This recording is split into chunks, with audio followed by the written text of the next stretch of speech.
But yeah, let's put this in the rearview mirror because the Saturday after next Saturday is absolutely unbelievable. And we touched on it last week, but now I got the picks. I think the picks are in for these three fights that we talked about last week. UFC 262, Houston, Texas. We got Michael Chandler fighting in his second UFC fight for the lightweight gold against Charles Oliveira, a guy, it's literally the least deserving guy in the division. It's the most deserving guy in the division. The least deserving guy in the division. At least in the top five. In the top five. How is he even in the top five? Sure. But anyways, hey, I'm not going to argue with you there. But anyways, yeah, the pick here is definitely, and the way I handicap this is Charles Oliveira is going to win this fight inside the distance, but you don't even need to bet inside the distance because we're still getting like a pick'em line on Charles Oliveira right now. And if you wait just a little bit, we might get a plus money line on. Looks Charles like it's Oliveira. coming. Yeah, looks like we're going to get it. Which it's absolutely crazy to me. And Al, where did we open up at? We opened up with at around, what was it, like minus 145? Oliveira minus 145. Sorry, I have it right in front of me. Minus 178. There you go. So that's what I'm talking about. And my graphic here goes to last Saturday, which was minus 128. And I'm looking at it right now. He's moved even closer to plus money at minus 115. There's some books that have this straight pick 'em, minus 115, minus 115. Wow. They might this is one where like the sharp, I'll say, this is the thing, right? Charles Oliveira, he doesn't have a reputation for being a brawler, but he's gotten significantly better from the days of him quitting in that fight against Max Holloway. We saw him take his best shots. We saw him take Kevin Lee's best shots. We saw him take some serious, some good shots from Tony Ferguson. This guy, he's got a chin. And as I touched on last week, like, he's not going to have his hands down and be like all discombobulated like how Dan Hooker was to get himself caught with that big left that Chandler throws. And the thing about Chandler, let's look at this honestly. Dan Hooker, a well-timed shot. And then prior to that, what was it? Benson Henderson, another well-timed shot against a guy who's probably past his prime. And then Sidney Outlaw, another really well-timed shot. And he ain't it. Against another guy who is put in the spot because it was a big fight or co-main event in Japan. And it was what it was. And it was coming off of him being on the other side of that well-timed shot against a guy who is a weight class smaller than him. And, I will say this. That was a terrible stoppage. And if I was Michael Chandler, I would still be going on about how he got robbed in that fight because that was a really bad stoppage against Pitbull for him to lose that lightweight belt. But yeah, let's talk about this. 18 fights in Michael Chandler since 2013. He's won 8 of them inside the distance, but he has lost 5 of those fights by getting knocked out, right? And this guy, he lost 2 of them. Sorry, he lost 3 of them by getting knocked out, 2 of them by decision. And that's against, Bellator, like, not taking anything away from Bellator, but it's not the UFC. And Charles Oliveira is on a whole other level, and his striking might be why the line is the way that it is. The perceived notion on Chandler having the striking edge, it's just not. It's going to be a non-factor because I don't see it turning into the type of fight where Oliveira is going to let himself have his guard down and get knocked out like we saw Benson Henderson Dan Hooker and Sidney Outlaw, which is the lead up to how he's gotten to where he is now, that's pathetic. I'll be straight up honest. That's pathetic. And Charles Oliveira is going to win the belt. And this is one of those ones where I usually try to make it like a sneaky pick, like how the Luque pick was, but this is the I won't say the L word because it's far from the L word, but this is up there. I think though what's closer to the L word is the under, and the fight goes the distance. No, because I cannot see this fight going to decision. Charles Oliveira has 13 stoppage victories, the most submission victories in UFC history. And like I said, Michael Chandler has 8 stoppage victories in his last 16 fights. So someone's either going to sleep or they're getting tapped out here. And what do you think? I think exactly what you think. I'm on Oliveira too. And I think the odds are it's a 5-round fight. Oliveira is a proven finisher at this point. We've seen Michael Chandler finished. When Michael Chandler loses, he usually gets finished. I'm with you all the way, Al. I literally don't really know what else I have to say. I think you pretty much covered it because that's exactly how I feel as well.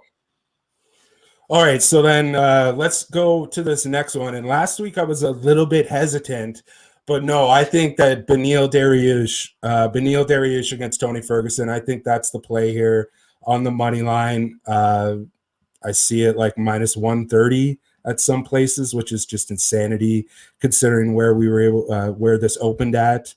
But yeah, so I see it like minus 140.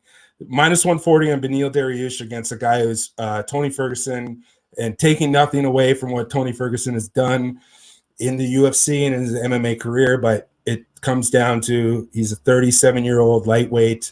I think he's past his best days. He's had a lot of,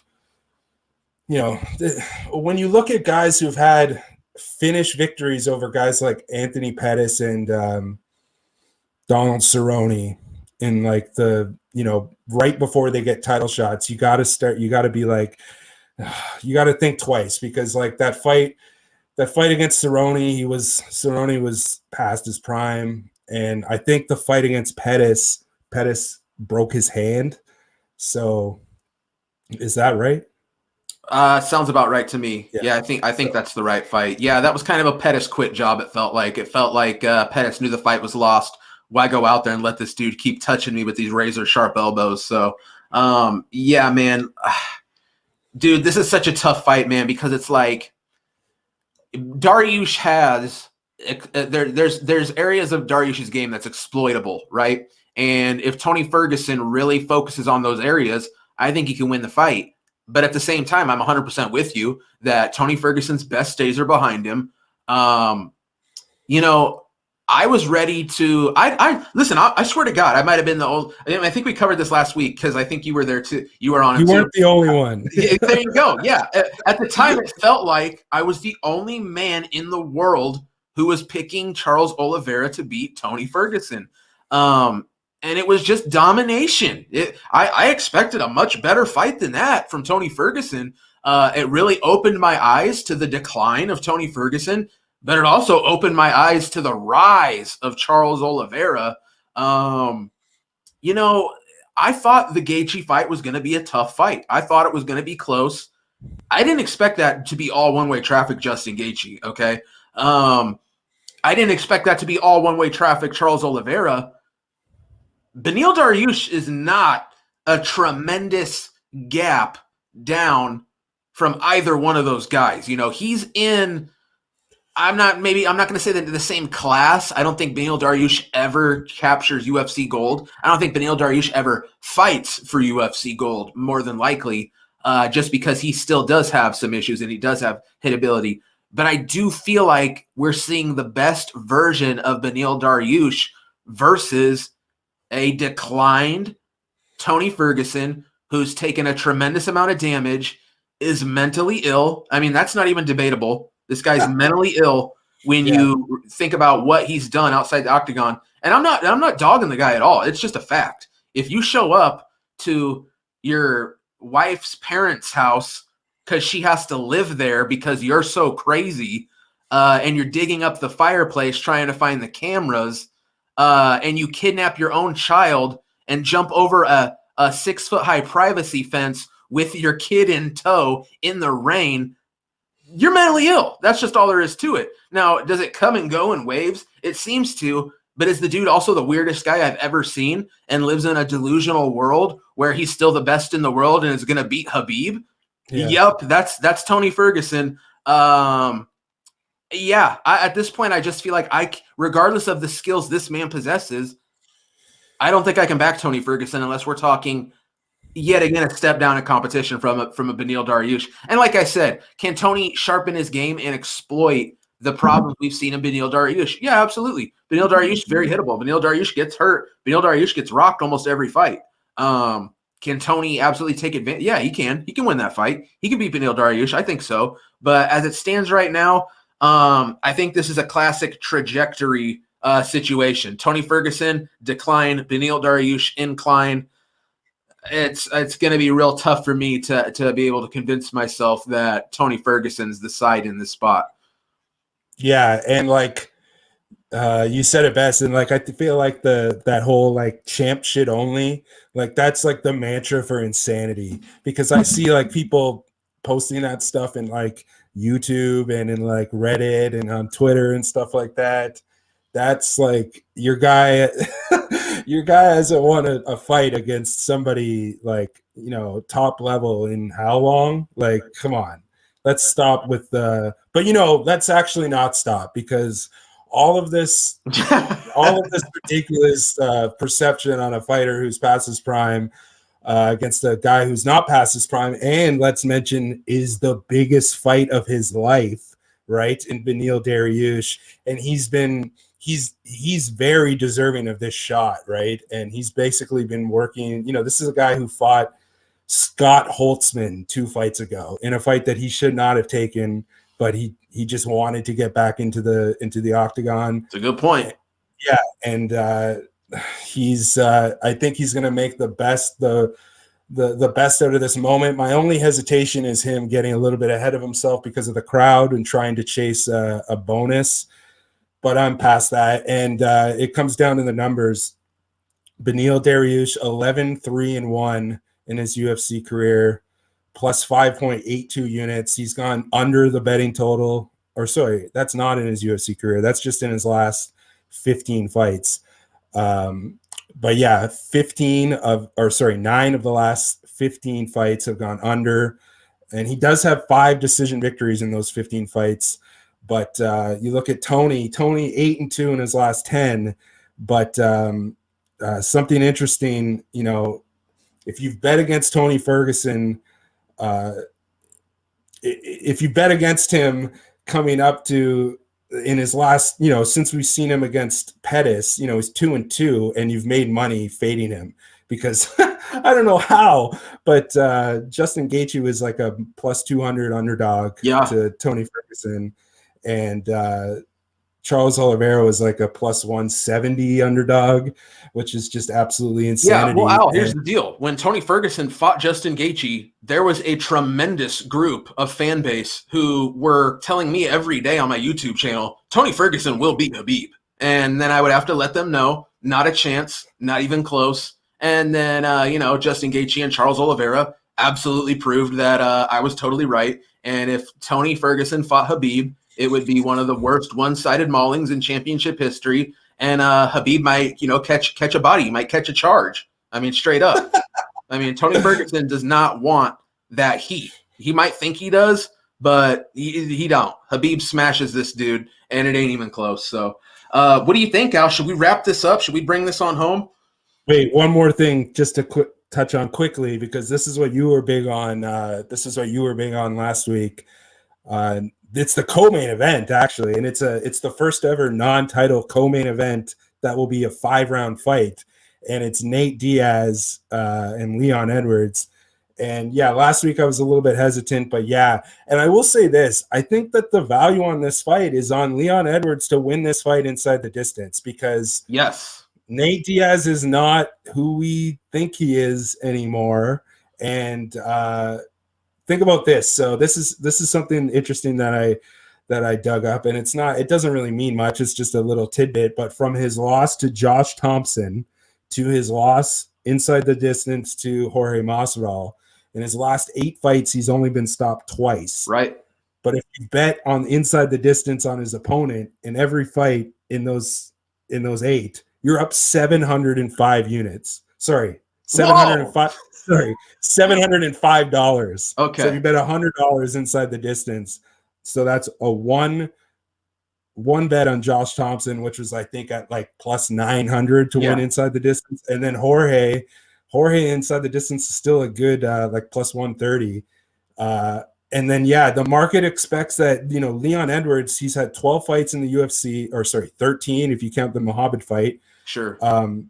7 decision wins. So the market expects him. He's gone over the betting total in 11 of his 13 fights, and one of them was a no contest. So in 11 of his 12 fights, he's gone over the betting total. He's gone the distance in 9 of his 12 fights.